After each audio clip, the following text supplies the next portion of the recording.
Hello everyone, Chad Frantzen here, and welcome to the Kingdom Finance Show. Today we are going to reveal what you really need to know about the economy, the stock market, and real estate. And we're going to give you action steps to take right now to become a Kingdom Impact investor. It's time to bring clarity out of chaos. Let's get started. Well, hello everyone, Chad Frantzen. Welcome to the Kingdom Finance Show. I'm so glad you're here. Hey, on today's show, we're going to talk about the economy and what's going on with interest rates.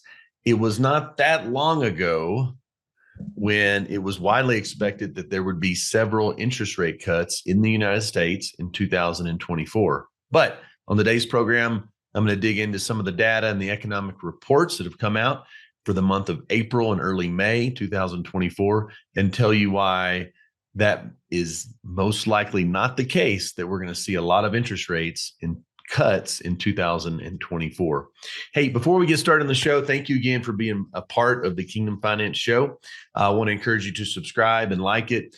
And really the goal here on the program is to provide you insights, teaching on how to bring clarity out of chaos when it comes to what's going on in the markets, the economies, and the world of personal finance. So all of that around a framework that is what I call a biblical worldview. So actually taking what the Bible teaches, taking what Jesus taught and applying it to us as business owners, investors, entrepreneurs, leaders of our family, leaders in our community, and making choices with our finances that do not violate biblical values. So let's get started. I'm really glad you're here on today's show.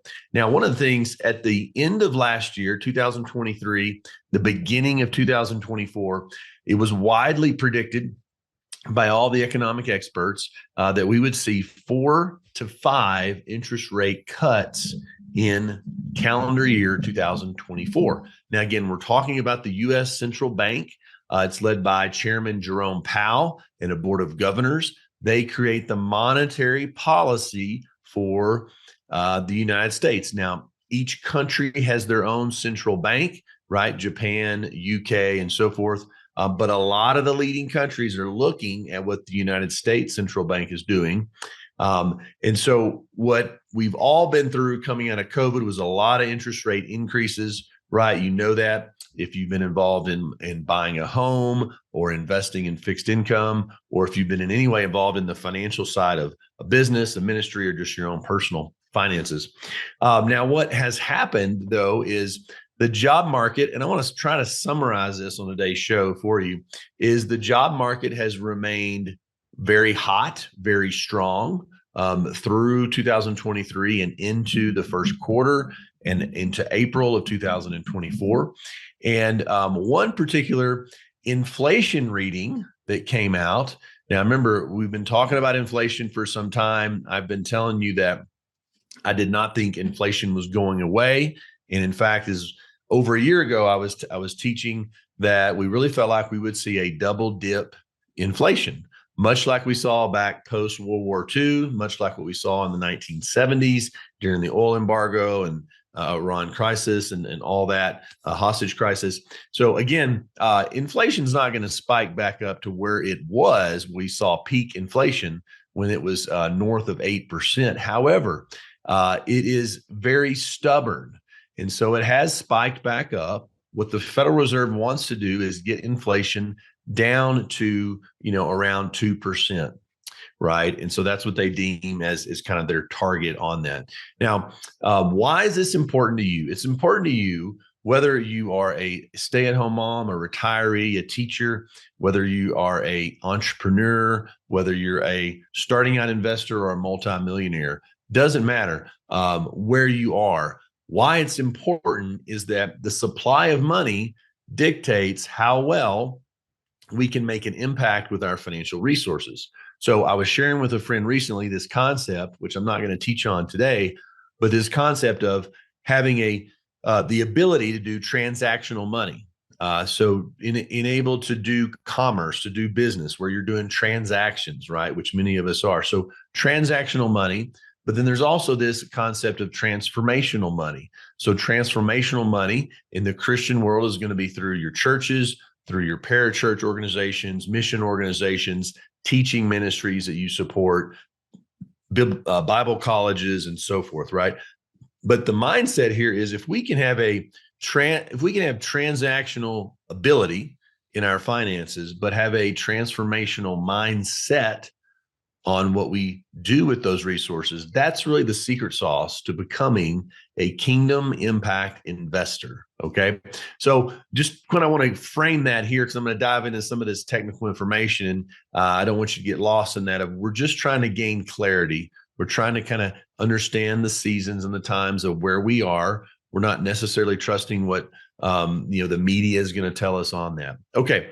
So the personal consumption expenditures price index, big term. What you need to know is that's called the PCE index, and what it captures is inflation across a wide range of consumer expenses, like what you and I spend for goods and services. What it does not include, okay, is it does not include food. It does not include energy. Now, we've talked about here on the Kingdom Finance Show how extremely high inflation has been in food and energy, right? So conveniently, this number does not include that, which would be much higher on that. I don't think any of us realize, but groceries, right? Apparently, the government doesn't think groceries have gone up that much, or going out to eat at a restaurant. We did a study and found that, $100 bag of cart of groceries that you bought pre-COVID, and this varies a little bit depending on where you live. I'm talking about here in the United States, but that $100 of groceries pre-COVID today in 2024 is probably going to cost you the same items would cost you about $140 to $145. Okay, so about a 40% increase since COVID on a lot of your staple. You're going to Kroger's or Safeway or wherever you shop, right? That's how much they've gone up, and even in some cases, the companies have reduced the size of the contents on this. So inflation's the real deal, right? There are parts of the economy that are already in recession. People often ask me that.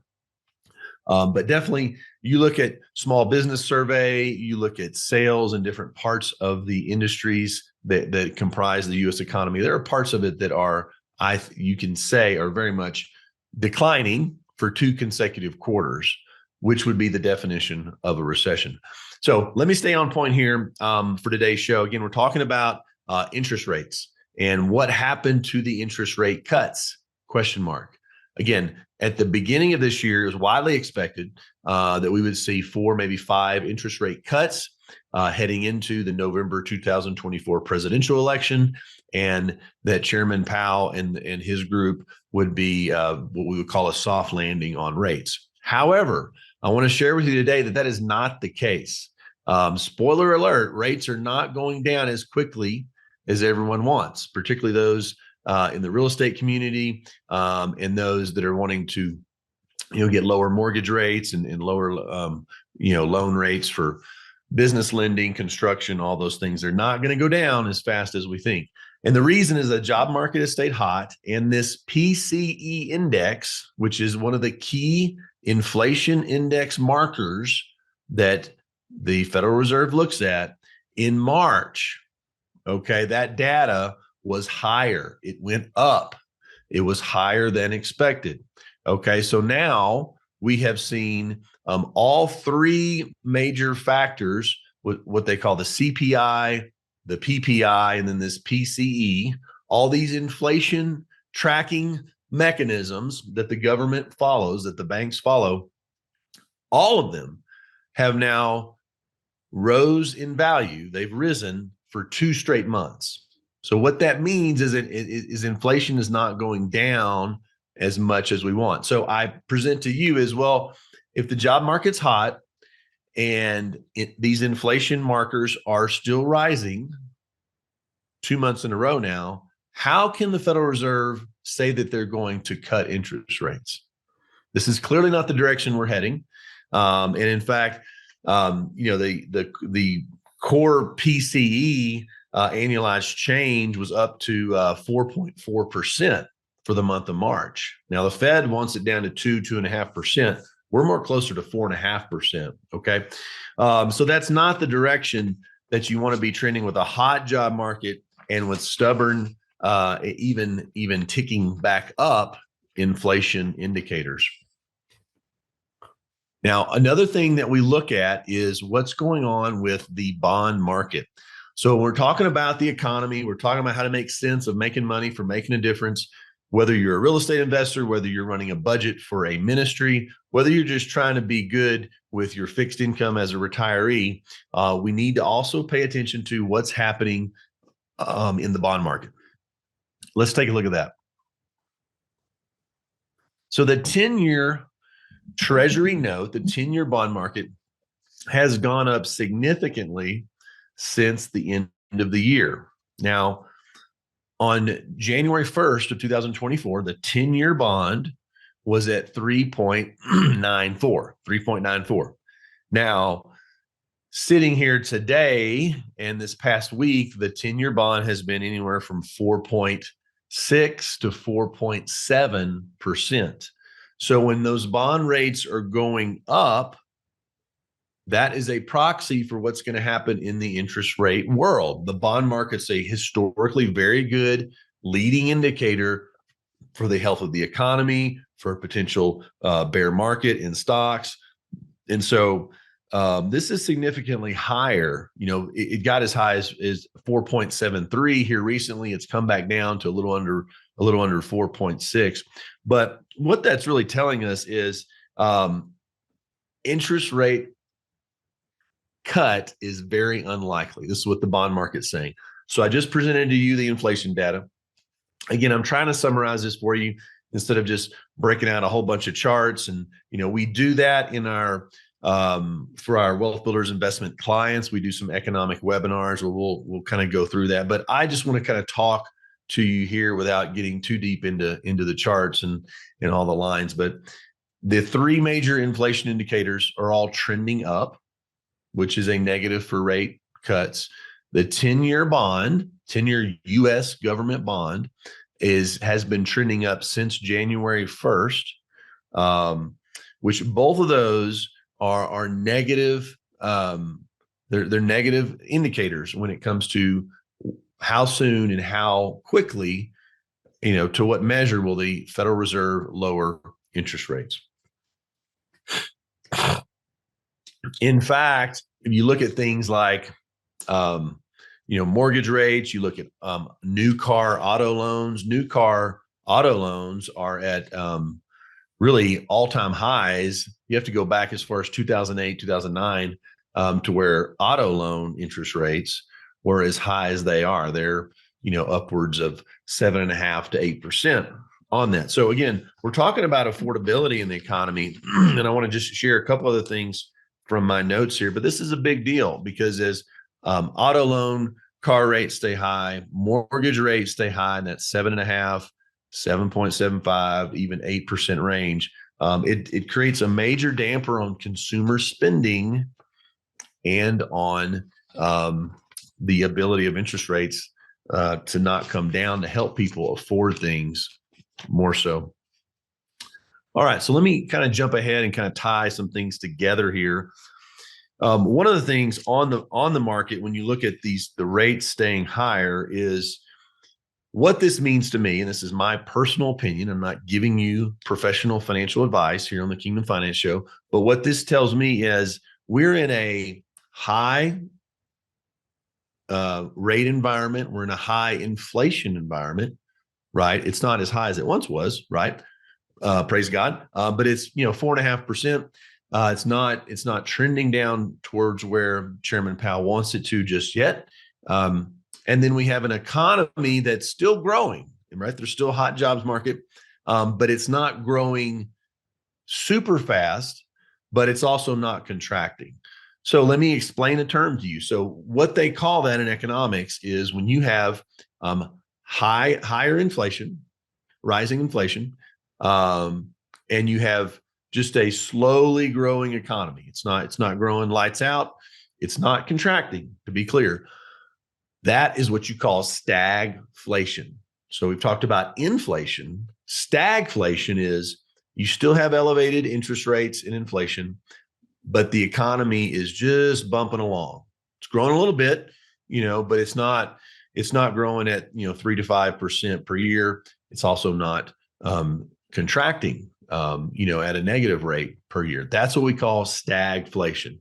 So as you're thinking about how to be a good steward with your resources, how to invest, how to create budgets for your family, your business, your ministry, we need to be aware of what a stagflation environment is. Okay.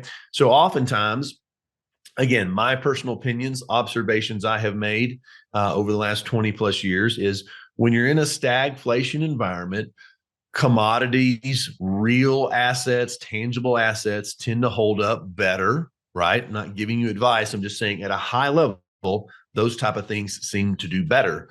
Historically, the US dollar will do stronger compared to the euro or the yen or other global currencies when you're in this stagflation environment. Now, when we think about investing, there's still a lot of good opportunities to invest in. The key is just to know kind of what's going on with interest rates, what's going on with Fed policy, government policy, so you can sit down and craft a personalized plan for how to invest, how to budget, and how to save. Now, when I talk about investing, I always talk about there's two at a high level. I'm teaching here. You can think strategically, where you're looking kind of 3 years out or longer on strategic goals, saving for college, saving for retirement, wanting to just build generational wealth long term, right? How to grow your business or your ministry. You're kind of thinking strategically. The second level is what we call tactical. So having a tactical plan is taking these type of data points that I've talked about here on today's show and determining, well, I still have my strategic goals in things we're implementing, but tactically over the next 1 to 18 months, what do I need to be doing? How do I need to be positioning my personal resources, my company's resources, the ministries that I work with, their resources? What do we need to be budgeting for? Where should we be spending versus saving, right? Should we be in a more asset preservation versus asset accumulation phase? Again, these are all things that kind of go into that, which can be a little bit overwhelming. So one of the things, as we think about, hey guys, interest rates are not going to go down that fast. I'm going to close with kind of my thoughts on what I personally believe, how this is going to play out. But when you think about, hey, how do I create a plan for when interest rates do go down, a financial plan that has both strategic and tactical components to it, I want to encourage you to reach out to our team at Wealth Builders Investments. So we have a team there, myself included. We'll be happy to visit with you. And in fact, we're offering right now just a complimentary phone consultation. So if you want to connect with us and just find out, hey, I want to personally apply this to where I am and see what decisions I need to be making now, going into the summer and going into the election this fall to protect your money, but also to make good investment and financial planning choices. So in order to do that, again, that's a complimentary phone consultation. You can reach out to our team at wealthbuilders.net/invest. So wealthbuilders.net/invest. If you're a current client, you know how to reach us. I'd be happy just to set up a call with you. But if you're not familiar with the Wealth Builders Investments team, that's the best way to get a hold of us. And we do have just a few slots that we make available each week for people that we're not already working with to provide that consultation. So check that out. I really want to get that in your hands if you can, if you feel that's appropriate for where you are. All right, let me kind of finish up here on today's show. When we think about stagflation, we're thinking about real assets. So real assets, tangible assets, commodities, materials, currencies, things like that. Those historically, just from a teaching perspective, they do hold up better during these environments. Now, let me speak a little bit about real estate. With mortgage rates likely higher for longer, because interest rates are going to stay higher for longer, I do think what we are already starting to see, and I know some of my my friends that are real estate professionals are sharing with me, we're seeing inventory levels of single family homes. We're seeing those start to increase. More homes coming on the market than we saw seasonally last spring. And again, real estate's local. So what's in Ohio is different than Arizona, than Texas, and all that. So you really have to understand your local market with real estate, whether you're looking to buy personally for your family or as an investment. But again, we're starting to see inventory kick up because rates are staying higher. And we're also starting to see inventory stay on the market, days on the market longer for that. Sellers are still somewhat delusional on what their asking price is, although there is always migration with people moving for jobs, for school, for family. And so there's always going to be real estate that is it's open for negotiation because people need to move. They need to get to the other side of the coast, and they're not going to negotiate over, hey, I want to get $100,000 more for my house. They need to move. So there are opportunities in there. Now, one of the key things I'm seeing just from a financial planner is there is an affordability issue. Okay. I already talked about interest rates on loans for cars. The 30-year mortgage for real estate is still very elevated. So a lot of this has to do with, it's an inventory issue for real estate, just how many houses are on the market to look at if you're an investor or just for your personal primary home, but it's also an affordability issue. And so part of the pickle, if you will, that the Federal Reserve has gotten itself into is because they've had to raise rates so much as real estate prices and asset prices were going up high, kind of creating a bubble in some areas. It's created kind of this perfect storm of where you still have higher asset prices and you still have relatively higher interest rates. Now, those of you who were investing in the 1980s, early 80s, mid 80s, can tell stories of interest rates much higher for mortgages, 10, 12, 14% for a mortgage. Historically speaking, mortgage rates, probably the equilibrium should be somewhere around 5 to 5.5%. So they're still elevated. They're certainly much higher than, when we were buying real estate at, 3% range for mortgages. So that being said, you've got this dual thing where rates are still high and the asset prices on the real estate is still high. Now, real estate's local. You can always find a deal. It's not like buying stocks or bonds where the price is what the price is that day. But it really is an inventory issue that is coupled with an affordability issue for a lot of the younger generation wanting to buy their first home, as well as for retirees and boomers who maybe are wanting to downsize. They have equity in their home, but then what are they going to buy next if they sell? So let me kind of summarize this. I know I've kind of thrown out a lot of thoughts. I think, when we look at the markets, we look at how they're responding to interest rates, I do think we will probably get a rate cut this year. There's right now, the bond market is predicting a 30 to 40% chance that we will see an interest rate cut in September, which is the meeting before, I don't believe there's a meeting before the November presidential election. So there's about a 40% chance as of this past week, based on the bond market. Again, that changes every day, that we'll see an interest rate cut in September. But again, Federal Chairman Powell has come out and he said he's committed to keeping rates higher for longer. Now, this was so serious that even the Fed chairman had to answer the question of, Fed Chairman Powell, would you consider raising interest rates? Okay, we've been talking about interest rate cuts for months, right? This is how strong the economy is. This is how stubborn inflation is that there's even the question being floated out there as well, is it possible that the Fed would actually have to raise interest rates again? And I don't think any of us thought, at the end of last year, that would even be on the table to talk about as we're here in the months of April and May, heading into the summer of 2024 on that. Now, Chairman Powell did come out and say just this past week They are not planning to raise interest rates. And so I think that's off the table. I do think what I want you to be prepared for is rates are going to stay higher longer. I do expect a rate cut in September. I think particularly going into the presidential election, I think although there's not supposed to be a political bias on that, I would expect a rate cut then. But I don't expect rate cuts to come successively, like one after the other. I think we may see one, maybe two rate cuts this year, but definitely not more than that. So, and who knows, we might only see one rate cut for this year in 2024.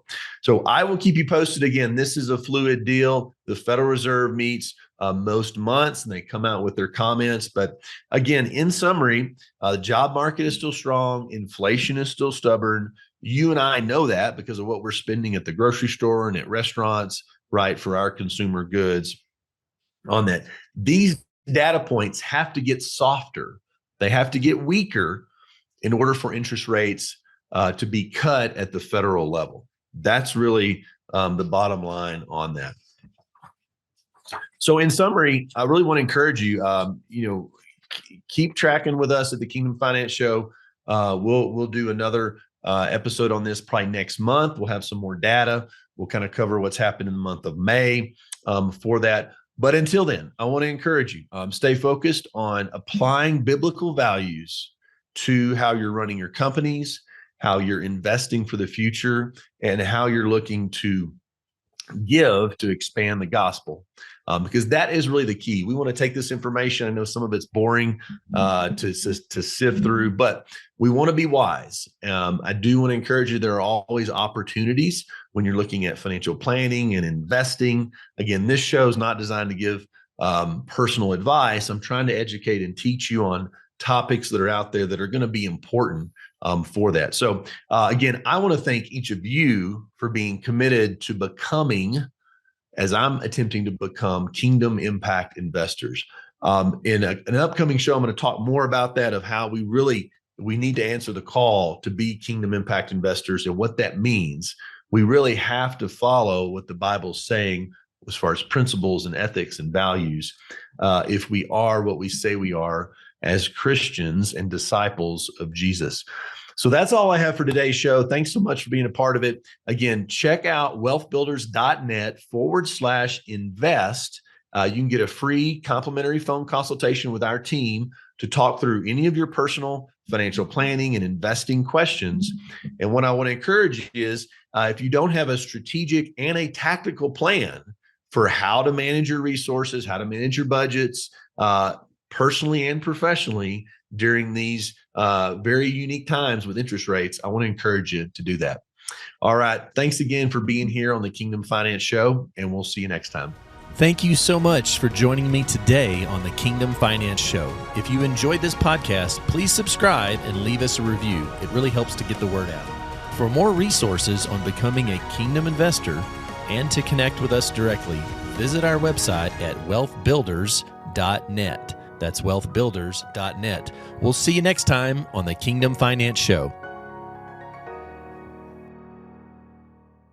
The content provided is for educational purposes only. We encourage you to seek personalized investment advice from your financial professional. For all tax and legal advice, please consult your CPA or attorney. Investment advisory services are offered through Authentic Counsel, a registered investment advisor. Securities are offered through Cabin Securities, a registered broker-dealer. The content of this podcast does not constitute an offer of securities. Offerings can only be made through an offering memorandum, and you should carefully examine risk factors and other information contained